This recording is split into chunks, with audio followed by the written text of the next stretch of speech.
Welcome to the Social Restaurant Podcast. This is the weekly podcast where you'll find the brightest minds in the restaurant business sharing expert advice and insider tips on how their brands are building sustainable social media programs. I'm your host, Nate Riggs. Welcome back to another episode of The Social Restaurant. I'm Nate Riggs, your host, and I'm delighted that you're here with me again. This week is a very, very special guest for me. My friend and cohort, Jason, better known as Baer, is joining us. He is the author of the brand new book, Youtility, Why Smart Marketing is About Help and Not Hype. So let's cut to the chase. Let's get right to it with Jason. All right, Jay, are you with me? I am with you, as always, Nate, both physically and spiritually. Wonderful. Glad to have you back on the show. Again, folks, this is Jason Baer, Jay Baer, Indianapolis, who is now the official New York Times best-selling author of Youtility, and that's what we're here to talk about today. So thanks again for joining me, Jay. So you've made the bestseller list. Let's begin by talking about this idea of utility. Why is Youtility a bestseller, and how did you come up with this, and what does it mean? Well, I can't really tell you why it's a bestseller, although I'm delighted that it is. The book is all about helpful marketing. That marketing is harder than ever, Nate. And, you know this, and listeners know this. It's just very, very complex and difficult because everything is media now. And so the book gives you a framework for how to use usefulness as a marketing scaffolding, as a strategic plan to really communicate to your customers and prospective customers from a perspective of helpfulness, not just from a perspective of promotion and buy now and greatest sale ever. And the book is written in a very, I think, approachable style, and so far people seem to love it, and consequently they're buying a lot of copies. So it's great news to hear, because I saw the Youtility presentation about a year ago at the Food Service Social Media Universe Conference, and was really, really impressed with the content. Now, what's interesting is this isn't your first book. So the Now Revolution, I believe, was 2009? 2011. 2011. Okay, so I was a couple years off. The Now Revolution, that was co-authored with Amber Naslin. Between now and then, what has changed in your thinking? What was the progression of the Now Revolution now to Youtility?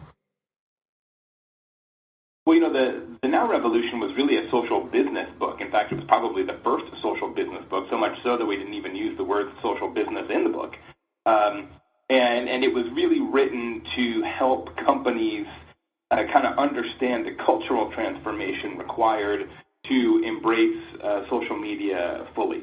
And I reread the book recently, and I was really delighted that it is still so timely and still so relevant. And Amber and I wrote it very purposefully that way, so that it wouldn't be out of date in 5 minutes, which of course is always the challenge when you're writing a book about social media and trends and that kind of thing.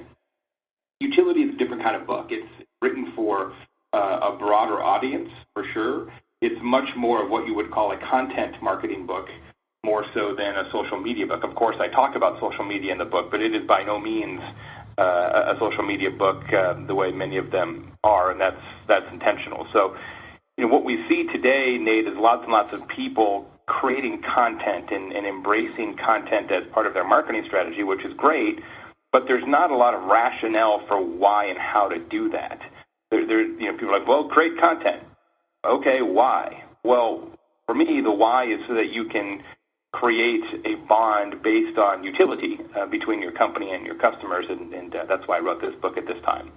So it's interesting because I think you're spot on. Because of content marketing, this idea that awareness of a brand or consumer awareness has changed quite a bit in the last couple of years. And marketers have always been kind of used to the idea of top-of-mind awareness. How do you position your brand to be there in the mind of the consumer when they're ready to make that purchase, or at least start the investigation. But one of the quotes from the book, I want to read this because I think it's a really interesting concept. You talk about friend of mine awareness. So friend of mine awareness is predicated on the reality that companies are competing against real people for the attention of other real people. Dig deeper into that. What really does friend of mine awareness mean, and what are you trying to say here?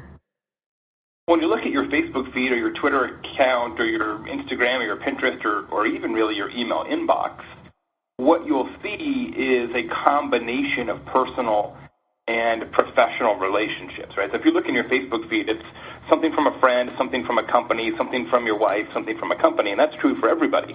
So what that means is that businesses aren't just competing for attention against other businesses, they're competing for attention against everything, including our closest friends and family members. So the only way you can really break through in a circumstance like that is to actually behave like a friend or a family member. Our friends are useful. Well, some of our friends are useful. Some of them are deadbeats, but some of our friends are useful. And the idea is for companies to be equally useful. And if they are, then customers and prospective customers will treat them the same way they treat friends, which means they pay attention to them, and they're loyal to them, and they advocate on their behalf. So give me some examples from the book of companies that are doing this today, because it's a really interesting concept that suddenly your brand is now kind of on the same level as the people who've birthed you or you've spent, significant amounts of years. So what brands are doing this well? Yeah, and certainly I don't want to overplay that, right? It's not like, all of a sudden you're like, hey, those guys sell shoes. That's just like my mom. It's not quite that strong of a bond. But certainly a bond that supersedes the bond that you typically have between a company and its customers. One of my favorite examples in the book is from Columbia Sportswear. And they, of course, are a maker of outdoors gear and, pants and jackets and all that stuff, right? So they have a mobile application that I talked about in the book called What Not to Do in the Greater Outdoors, spelled K-N-O-T. And it's pretty cool because it shows you on your phone how to tie knots. It actually gives you animated demos of how to tie different knots, which is massively, massively useful in certain circumstances, right? So if you're camping or hanging off the side of a cliff, you're like, damn, this is really good information to have. If you're recording, a podcast, less so, like I don't need any knots right now. But I know where to go when I do need a knot. The same way if I had a friend who knew how to tie knots, that's the guy I would ask. But Nate, one of the things I like the best about that particular story is that Columbia Sportswear doesn't sell rope, right? They're not in the rope business. The obvious play for them would be to create a mobile application or a blog or something that shows you how to pick the best jacket, right? Sort of jacket finder. And that's okay, but it's super obvious, and you would only use it one time. This, the Knot application, gives them the opportunity to have a relationship with their customers that transcends the transactional. It's not necessarily just about buying stuff, it's about their lives. They know that people who tend to buy Columbia Sportswear gear are outdoorsy. Outdoorsy people at times need to know how to tie knots, ergo, here we're going to produce a Knot app for you. And it's an important concept because to do utility well often requires you to give yourself permission to make the story bigger, to make your relationship with that customer about something other than just your products and services. And most companies just don't have the courage to go there, at least not yet, but that's one of the reasons why I wrote the book. That's a really interesting concept. I know I had read the book as well, and one of my favorite examples is this idea of the Sitter Squat app by Charmin. Yeah. Right. And I think that hits the same head too. I'll go ahead. I'll let you talk about the Sitter Squat app. And it's actually one that I use all the time, less so now because my son's getting a little older, but when that app first came out a couple of years ago, my son was obviously a couple of years younger, and is big on visiting restrooms on the way to hockey tournaments all across the Midwest. And what's great about the Sitter Squat app is it's a crowdsourced directory of restroom quality. So it's available on mobile as well as desktop, and you can figure out where you're at, and it'll say, hey, this is a restroom that is worthy of your bottom, and this is one that you should steer away from because it is gross. And people actually leave these reviews. And as you mentioned, it's from Charmin, right, the toilet paper company. So Charmin does not make toilets, nor do they necessarily have a linear relationship to bathroom hygiene and quality, but of course it is related to their brand. It is something that absolutely ties together with their brand. And does that mean that every single time I go to the store now, I buy Charmin? No, I think that category in particular is a little too commoditized for that. Sometimes somebody's got a huge sale at Sam's Club, and that's the way I go. But I'll tell you what, every single time I go to the store and I see Charmin, I think of that app, and I think of them, and it makes me smile 100% of the time. And it's pretty difficult to buy that sort of relationship with customers. You have to earn it, and I think the easiest way to earn it is with utility. It's really interesting, too, because in digging into a little bit more around Sit or Squat, I've noticed, too, apparently the app was rated in the top apps by Parent Magazine and a lot of the audience. They did a little bit of push there to, I think, get the app out in the hands of their consumers. And that kind of goes into some of the blueprints you discuss in the book. You leave 6 blueprints: identify customer needs, map them to useful marketing, market your marketing, insource utility, and make it a process, not a project, and then finally keep score. So Charmin kind of went out and started to market the marketing, but I think it's really interesting that you list this idea of in-source utility, because that kind of connects back to the now revolution. So how do brands do that? How do brands bring this stuff in-house and begin to really be able to grasp it and get moving in the direction of utility? Yeah, I'm glad you mentioned that. It is really similar to what Amber and I talked about in the now revolution, because the point and the necessity is still there, right? So whether you're talking about your social media program or your content program, it's not one person's job, right? It's not Jill's responsibility in your company to do that. Ultimately, it's everybody's responsibility. Every single person in your company, and I mean every person in your company, has knowledge that your customers could benefit from. And so this idea that one person or a couple of people are going to write the blog, or one person or a couple of people are going to figure out the mobile app or what have you, is crazy, right? You're selling yourself way too short. So what you need to do as a marketer is recognize that this information is out there, and it's in the heads of your employees. And what you've got to do is get that information up to the surface and set it free. So what we'd advocate for is the kind of blogging strategy, and it doesn't have to be a blog, of course, but a blogging strategy where everybody in the company is contributing on a regular basis. And the same thing is true, of course, in social media. The big trend now is not so much what is the company saying on their own official sort of @account, but getting employees involved as well, and having more employee representatives on Twitter and other places in social media. So particularly in the restaurant industry, some of the popular takes, I guess, on utility are things like restaurant finders or online ordering apps that you can go through and sort and look up nutrition information on menus and things like that. But it seems like the industry has kind of gone in the direction of that, and everybody's doing the same thing. Where do you see some other opportunities, particularly for chain restaurants, in terms of really tapping this idea of utility and making it a part of their marketing program?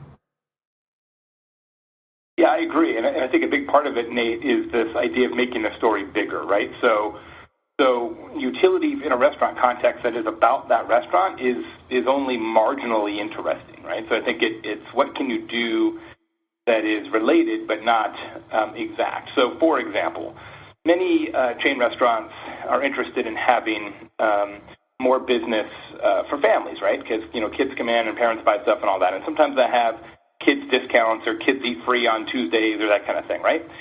Well, what if you said, hey, we are as a chain going to commit to being the leaders in information about youth sports? As many people out there know, especially parents, local newspapers don't cover much youth sports anymore because they don't have the space to do it. Yeah. So you're not going to get a lot of coverage of anything other than maybe high school in most locations.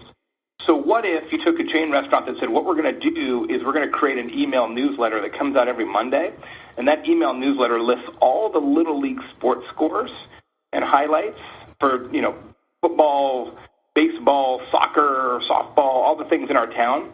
We're going to have one person on our staff, on our marketing team, that works with the leagues to get all the stats. We're going to write an email every Sunday when the games are done. We're going to send that email out to all the parents in the region every Monday, and it's going to be brought to you by X restaurant. Right? That would make a tremendous difference in the lives of parents and families in that region in a way that all the kids eat free Tuesdays never would. There's some really great tie-ins too with that, because a lot of these restaurants, particularly fast casual chains and casual chains, are into doing the local marketing, local sports. Let's support the team, make it a fundraising night. Yeah, that would be a really interesting tie-in, and I guarantee that there's probably a way that you could develop an app to push those notifications out to people. So yeah, I keep waiting for somebody to steal that idea. I've talked about it a couple times now. I keep waiting for somebody to do it, but not yet. I will get to work right away. That's a great idea. I'm putting my faith in you. Yeah, thank you very much. No, I think the book is spot on. I've actually just finished it. So congratulations on hitting the bestsellers list. It's very, very well deserved. I think it's some of the best work I've seen from you, since we've known each other. So congratulations. Real quick before you go, where can people find you? Where are you going to be next? And where can they buy the book? The book is available all the places that books are available. Airports, Barnes & Noble, Amazon, of course, all those kind of places. iBook, Kindle, Nook, audio, all that kind of stuff. If you want a free excerpt of the book to say, hey, do I want to spend $16 on this or not, I would encourage you to go to Youtility.com, and again, that's Y-O-Utility, Youtility.com. There's a bunch of executive summaries there. There's a video trailer, and there's a juicy, 20-page free excerpt that you can download or read, which is, right smack in the middle of the book. It's not the first chapter; it's the guts in the middle. So you can get a feel for whether it's something you want to invest in or not. Hopefully, you will. Well, I will definitely make sure to include those links in the post. Thanks. And again, I really appreciate you joining the Social Restaurant, Jay. Congrats on Youtility. Again, Jay Baer, Youtility, Indianapolis, and this has been the Social Restaurant Podcast. Tune in next week when we have Santiago Yaramillo, who's going to talk about mobile applications as a service.